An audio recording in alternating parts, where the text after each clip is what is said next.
Awal mula manekin terbentuk dari tubuh manusia ke patung yang berbicara. Ini bukan manusia, tapi ia bisa mengubah dunia fashion. Manekin, patung tanpa suara yang berdiri diam di etalase toko. Namun, di balik diamnya, ia memainkan peran besar, menjadi wajah dari dunia fashion. Ia bukan sekedar patung. Ia adalah representasi tubuh manusia modern, hasil dari perpaduan antara seni, teknologi, dan ergonomi tingkat tinggi. Dulu, manekin dibuat dari kayu dan kain, sederhana, kaku, dan statis. Kini, ia lahir dari pemindaian 3D tubuh manusia nyata, dirancang untuk merepresentasikan proporsi sempurna dari generasi masa kini. Prosesnya dimulai dari sini, ruang pemindaian digital. Seorang model berdiri di tengah lingkaran kamera 360 derajat. Dalam hitungan detik, ratusan sinar laser memindai setiap lekuk tubuhnya, dari bahu, pinggang, hingga lengkungan punggung. Data ini menjadi blueprint digital dari tubuh ideal yang akan menjadi dasar pembuatan manekin massal. Tidak ada imajinasi semata, hanya presisi, data, dan rata-rata manusia modern. Dari dunia digital, kita masuk ke dunia nyata, bengkel pembentuk bentuk. Seorang skulptor, seniman patung industri, mulai bekerja. Dengan tangan terampil, ia membentuk model tanah liat berdasarkan data 3D. Setiap sentuhan jari adalah perhitungan. Apakah bahu ini terlalu lebar? Apakah lengkungan punggung cukup alami? Apakah postur ini terlihat dinamis? Model ini bukan hanya harus indah, tapi juga fungsional, mampu menopang jaket berat, gaun panjang, atau pakaian olahraga tanpa terlihat kaku. Setelah model tanah liat sempurna, ia masuk ke tahap molding. Lapisan silikon cair dibalutkan ke seluruh permukaan patung, seperti membuat topeng dari dunia fantasi. Setelah mengeras, cetakan ini menjadi wadah hidup yang akan melahirkan ratusan manekin identik.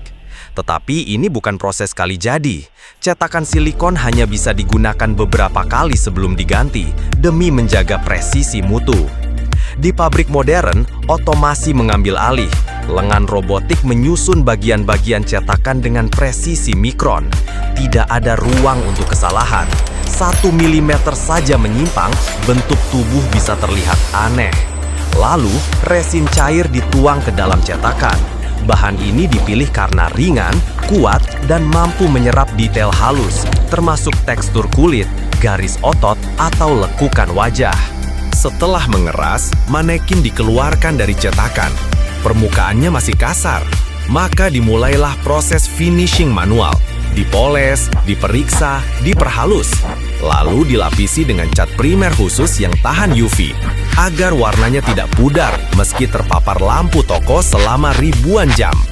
Beberapa manekin dilengkapi lapisan soft touch, membuat permukaannya terasa seperti kulit manusia. Teknologi yang biasa digunakan di dunia robot humanoid. Tahap paling memakan waktu, pembuatan rambut. Rambut sintetis tidak ditempel, tidak disisir, tapi dimasukkan satu persatu dengan pinset, teknik yang disebut hand tufting. Proses ini bisa memakan waktu 3 hingga 5 jam per kepala. Hasilnya, rambut yang tumbuh alami bisa di-styling dan terlihat hidup. Ada tren baru, manekin tanpa wajah, tidak punya mata, tidak punya mulut, hanya siluet manusia. Kenapa? Karena fokusnya bukan pada ekspresi, tapi pada pakaian yang dikenakan. Simple, minimalis. Namun di sisi lain, muncul juga manekin masa depan, dengan layar digital di wajah, sensor gerak, dan speaker. Saat kamu lewat, ia bisa berkata, "Koleksi terbaru sudah tiba, ingin mencoba?" Sebelum dikirim ke toko, setiap manekin melewati inspeksi mutu ketat. Diperiksa dari ujung kaki sampai ujung rambut. Tidak boleh ada gelembung udara, goresan, atau ketidakseimbangan postur. Karena manekin bukan sekedar pajangan, ia adalah duta mode. Ia yang pertama kali memperkenalkan desain baru ke dunia.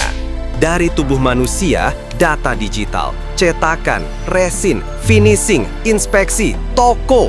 Setiap tahap adalah perpaduan antara seni, teknologi, dan obsesi terhadap kesempurnaan. Dan ketika kamu berhenti di depan etalase, terpesona oleh gaya yang dipakai manekin, ingatlah, di balik diamnya ada perjalanan panjang yang luar biasa. Manekin bukan manusia, tapi ia diciptakan untuk mewakili manusia. Ia tidak bernafas, tapi ia menghidupkan gaya. Ia adalah patung yang berbicara tanpa suara. Dan di dunia fashion, ia selalu menjadi pusat perhatian. Dari pasir cetakan hingga manekin siap pajang, setiap tahap adalah bukti, presisi, inovasi, dan seni tak pernah berhenti berkembang.